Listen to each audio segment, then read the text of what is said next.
اچھا جی قبر میں چلے گئے، کتنے سوال ہوتے ہیں قبر میں؟ بولے کتنے سوال ہوں گے؟ اللہ آپ کو خوش رکھے، 3 سوال ہوں گے۔ پہلا کیا ہے؟ تیرا رب کون ہے؟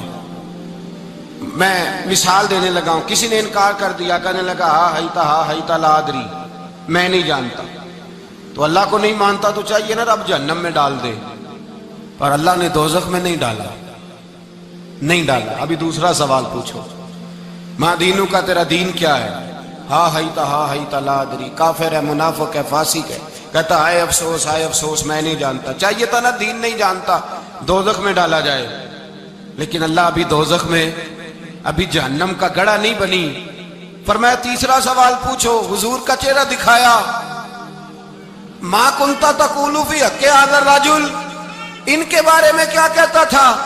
اس نے کہا میں نہیں جانتا۔ اللہ نے فرمایا تو میرے نبی کو نہیں جانتا، پکڑو اس کو جہنم میں داخل کر دو۔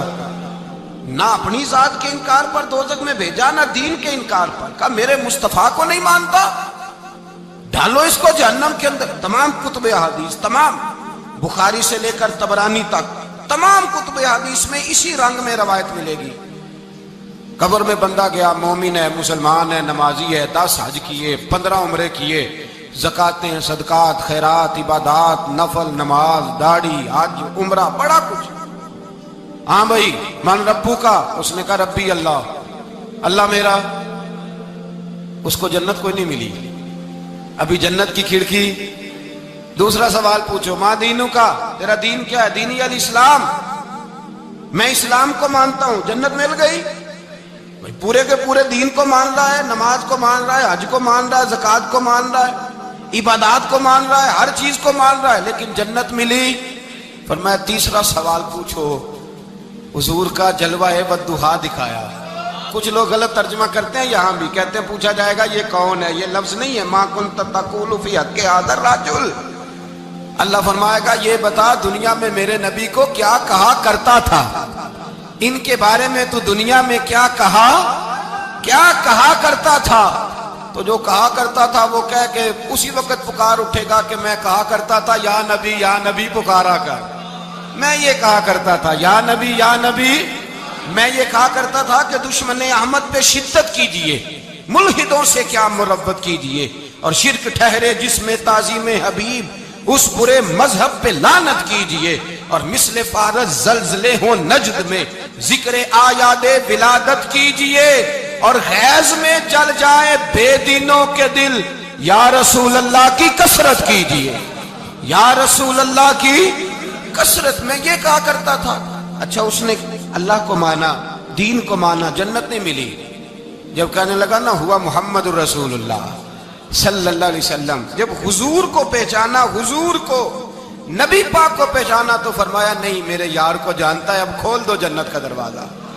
تو بھائی مغز قرآن، روح ایمان، جان دین، ہست حب رحمت للعالم، حضور کی محبت اصل ہے دین کی۔ قرآن مجید سورہ توبہ آیت نمبر 24، کوئی تفسیر نہ آپ پڑھیں، صرف اس آیت کا ترجمہ پڑھیں، خالی ترجمہ، اور ایک ایک بات کو اللہ تبارک و تعالیٰ نے بالتفصیل بیان کیا۔ فرمایا کل ان کان آباؤکم، اے محبوب آپ ان سے فرما دے اگر تمہارے باپ، وابناؤکم تمہارے بیٹے، واخوانکم اور تمہارے بھائی، وازواجکم تمہاری عورتیں، وعشیرتکم تمہارا کنبہ، تمہارا خاندان، واموال اقترفتموہا اور تمہارے کمائی کے مال، ذرا گنتے جائیے چیزوں۔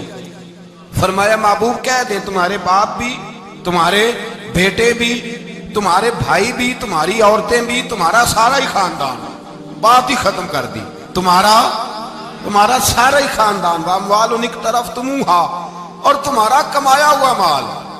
ایک مال وہ ہوتا ہے جو بندے نے کمایا نہیں ہوتا، آیا ہوتا ہے، آئے اور کمائے میں جو آیا ہوتا ہے اس کی قدر نہیں ہوتی۔ اللہ فرماتے ہیں واموال اقترفتموہا، تمہارا کمایا ہوا مال، وتجارت تخشون کسادہا اور تمہاری وہ تجارت جو تم نے محنت کر کے کاروبار چمکایا ہے اور تم ڈرتے ہو کہ نقصان نہ ہو جائے، ومساکن تردونہا اور تمہارا وہ رہنے کا مکان جو تمہیں بڑے پسند ہیں۔ یہ ساری چیزیں گنوا کے کہا احب الیکم من اللہ ورسولہ، اگر یہ چیزیں تمہیں خدا سے زیادہ پیاری ہوں اور خدا کے رسول سے زیادہ پیاری ہوں وجہاد فی سبیلہ، اور ان کے رستے میں جہاد سے زیادہ پیاری ہو، پھر کیا کرو؟ فتربصوا، انتظار کرو، حتی یاتی اللہ بامری، یہاں تک کہ اللہ تم پر اپنا عذاب لے آئے گا۔ اگر تمہیں تمہارے باپ، تمہارے بیٹے، تمہاری اولاد، تمہارا کنبہ، تمہارا خاندان اگر مصطفیٰ کریم سے زیادہ پیارا ہوا تو پھر اللہ کیا کرے گا؟ تم پر اپنا اللہ عذاب نازل کرے گا تم پر۔ اگر یہ چیزیں تمہیں خود رسول پاک نے بیان کیا، اور لفظ انداز دیکھیے حدیث پاک کا، لا یؤمن احدکم حتی اکون احب الیہ من والدہ وولدہ، تم میں سے کوئی اس وقت تک مومن ہی نہیں ہو سکتا جب تک میں اسے اس کے ماں باپ اور اس کی اولاد والناس اجمعین، اور بات ہی ختم کر دی، فرمایا جب تک سب لوگوں سے بڑھ کر مجھ سے پیار نہ کرے، اتنی دیر تک مومن ہو سکتا۔ حضرت عمر حضور کی بارگاہ میں آئے، عام آدمی نہیں، جناب فاروق اعظم، نبی پاک صلی اللہ تعالی علیہ وسلم کی یہ حدیث سنی تو حاضر خدمت ہوئے، کہنے لگے یا رسول اللہ صلی اللہ علیہ وسلم، میں ہر چیز سے بڑھ کر آپ سے پیار کرتا ہوں، اور میں خالی نعرے لگانے والا نہیں، میں گھر سے تجربہ کر کے آیا ہوں، میں نے اولاد سامنے رکھی ہے، پھر آپ کا پیار سامنے رکھا ہے، حضور مجھے اولاد نہیں زیادہ پیاری، آپ زیادہ پیارے ہیں، اولاد زیادہ پیاری نہیں، ہم نے بھی کبھی سامنے رکھی ہے اولاد اور حضور کا پیار جی۔ میں حدیث پاک بیان کر رہا تھا تو روک گیا ہوں اچانک ہی، رکھی ہے کبھی سامنے جی؟ اگر رکھی ہوتی نا تو بیٹے کو پہلے بٹھا کے اس کو کہتے بیٹے پہلے قرآن سیکھ، پہلے حضور کا فرمان سیکھ۔ بیٹا جیسے ہی بڑا ہوتا، کونپلیں داڑھی کی نکلتی، اگر حضور سے پیار ہوتا تو اماں اسے کہتی بیٹا داڑھی نہ مڑانا، یہ مصطفیٰ کا طریقہ ہے۔ اگر نبی پاک سے محبت ہوتی نا میرے بھائی، اگر کامل پیار ہوتا تو ابا جی نصیحت کرتے کہ بیٹا خبردار داڑھی چھوٹی بھی نہ کرانا، یہ رسول اللہ کی سنت ہے۔ لیکن ہم نے ابھی اس چیز کو سامنے، ابھی نعرہ ہی ہے، ابھی خالی میلاد میں ہی محبت کرتے ہیں، ابھی خالی معراج شریف والے دن ہی پیار کرتے ہیں، ابھی اس کے اصل رنگ تک نہیں آئے۔ سنیے اور غور کیجیے، حضرت عمر عرض کرنے لگے یا رسول اللہ صلی اللہ علیہ وسلم، میں نے اولاد سامنے بٹھائی ہے، پھر آپ کا چہرہ سامنے لایا ہوں، حضور مجھے اولاد نہیں پیاری، آپ ہی زیادہ پیارے ہیں۔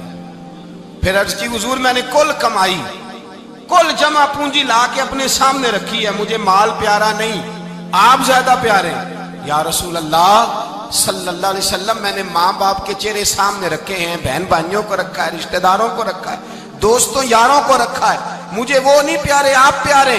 اور حضور پھر میں نے اپنا علاقہ اور قبیلہ بھی سامنے رکھا ہے، حضور مجھے وطن سے پیار نہیں، آپ سے پیار ہے۔ اور محبوبہ حد ہو گئی، میں نے اپنی عزت بھی سامنے رکھی ہے، عزت بھی، لیکن محبوبہ مجھے عزت نہیں پیاری، آپ زیادہ پیارے ہیں۔ حق پسند لوگ تھے، سچی بات کرنے والے۔ حضرت عمر کہنے لگے یا رسول اللہ صلی اللہ علیہ وسلم، پھر میں نے اپنے نفس کو، اپنی جان کو، اپنی روح کو سامنے رکھا ہے، مجھے لگتا ہے کہ جان مجھے زیادہ پیاری ہے، یہ نہیں کہا کہ زیادہ پیاری ہے، مجھے سمجھ رہے ہیں بات کو، مجھے لگتا ہے کہ جان مجھے آپ سے۔ میرے رسول پاک نے دست مبارک اٹھایا اور جناب عمر کے سینے پہ مارا، فرمایا عمر جا، ابھی تو تیرا ایمان ہی مکمل نہیں ہوا، اگر تو اپنی جان سے بڑھ کر مجھ سے پیار نہیں کرتا تو تیرا ایمان مکمل ہے، تیرا ایمان مکمل ہے، تیرا ایمان مکمل۔ حضرت عمر کہتے حضور کا ہاتھ لگا تو میں نے اعلان کیا، میں نے کہا محبوبہ تیرے دست مبارک نے خیر کر دی ہے، حضور اب مجھے آپ جان سے بھی زیادہ پیارے ہو گئے، آپ اشارہ کریں میں جان قربان کرنے کو بھی تیار ہوں۔ آپ مجھے، اصل میں نا ٹی وی پہ بیٹھتا ہے ایک اینکر بیچارہ جو 3 لاکھ روپیہ تنخواہ لیتا ہے یا 6 لاکھ، اس نے حق حلال کرنی ہوتی ہے اپنی کمائی، ٹی وی پہ بیٹھا ہے بیچارہ، نہ اس کو دین کے حروف ابجد کا پتہ ہے، وہ ٹی وی پہ بیٹھا ہے، اب جس پارٹی سے پیسے لیتا ہے اس کا وہ نمک خاری کا حق ادا کرتا ہے۔ کہتے جی حضور نے اپنے دشمن کو معاف کیا ہے، مولوی سخت بات کرتے ہیں، حضور نے اپنے دشمن کو، آپ کسی پارٹی کے لیڈر کے خلاف دوسری پارٹی کا بیان کبھی سنیں، اس لیڈر سے پیار کرنے والے اتنی اتنی لمبی زبانیں کھول کے ٹی وی پہ آ جاتے ہیں، اور وہ لفظ جو میڈیا پر اور اسمبلی میں ویسے ہی قانون کا حصہ نہیں وہ بھی بول دیے جاتے ہیں۔ لوگ ان معاملات میں بھی حمایت کرتے ہیں اپنے لیڈروں کی جن میں حمایت بنتی ان میں بھی، اور ذات رسالت کی بات آتی ہے تو کہتے ہیں نہیں حضور نے معاف کیا ہے، مولوی جذباتی ہوتا ہے، یہ ایسے تو نہیں نہ ہوتا، تجھے اصل میں پتہ نہیں۔ تو پیار کرتا ہے ڈالر سے، تو پیار کرتا ہے شہرت سے، اور جو پیار کرتے ہیں نا مدینے کے ٹکڑوں سے، جو کھاتے ہیں نا رسول اللہ کے نام کا صدقہ، جو حضور کے نام کا۔ امیر ملت پیر جماعت علی شاہ صاحب محدث علی پوری رحمت اللہ علیہ فرماتے ہیں پاکستان بن رہا تھا تو اس وقت تو یہی بتایا گیا تھا نا کہ پاکستان کا مطلب کیا، پاکستان کا مطلب کیا، لا الہ الا اللہ، کہتے ہیں یہ بتایا گیا تھا۔ ہم پاکستان کے حق میں تقریریں کرتے تھے، اور ہندو پنڈت جو ہوتے تھے نا وہ اسلام کے خلاف معاذ اللہ اور پاکستان کے خلاف تقریریں کرتے تھے، جلسے ہوتے تھے۔ پیر جماعت علی شاہ صاحب کہتے ہیں ایک جگہ ہندوؤں کا جلسہ تھا تو ایک پنڈت تقریر کر رہا تھا۔ اب سارے ہندو تھے، مسلمان تھا ہی کوئی نہیں، سب ہندو بیٹھے تھے اور وہ سن رہے تھے۔ تو معاذ اللہ اس نے تقریر کرتے کرتے نا حضور کی ذات اقدس کے بارے میں کوئی جملہ کہہ دیا، کوئی نازیبہ بات کہہ دی، اور کوئی نہیں تھا، وہ ایک ملنگ تھا، وہ پیچھے بیٹھ کے، جو دوری ڈنڈا نہیں ہوتا جن کے ہاتھ میں، اور ڈنڈا بھی کئی رنگوں کا ہوتا ہے ان کا، وہ اس نے پکڑا ہوا تھا اور وہ پتہ نہیں کیا اس میں پیس رہا تھا۔ امیر ملت فرماتے ہیں اس کے کان میں سپیکر کی آواز گئی کہ حضور کے بارے میں بات کر دی۔